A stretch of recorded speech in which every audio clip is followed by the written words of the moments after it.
एक गोष्ट लक्षात घ्या,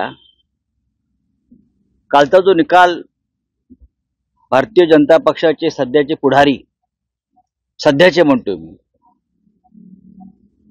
आणि विधानसभेचे अध्यक्ष ज्यांना न्यायालयानं ट्रायब्युनल म्हणून नियुक्ती केली होती न्याय देण्यासाठी, असे श्री राहुल नार्वेकर यांनी नक्की काय निकाल दिला? जो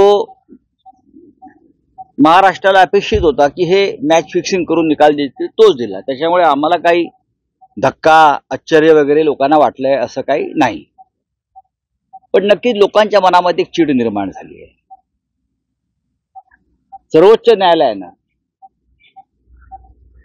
विधानसभा अध्यक्षांवर जबाबदारी दिली होती ट्रायब्युनलची, न्याय करण्याची, न्याय देण्याची.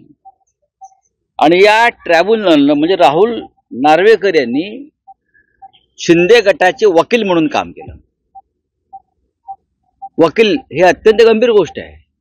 आपण जर संपूर्ण निकालपत्र पाहिलं असेल, ते ज्या पद्धतीनं वाचत होते, तर ते advocate Narvekar pleading for mister Shinde and his group, Shinde यांच्या फुटलेल्या गटासाठी वकिली करावी, अशा पद्धतीनं काल त्यांचं निकालपत्राचं वाचन सुरू होतं. ते निकालपत्र त्या पद्धतीचं होतं. ते न्यायमूर्तीचं किंवा ट्रायब्युनलचं निकालपत्र नव्हतं.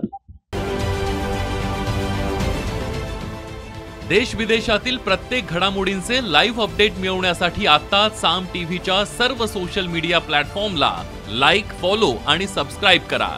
तसंच सर्व नोटिफिकेशनसाठी बेल आयकॉन प्रेस करायला विसरू नका.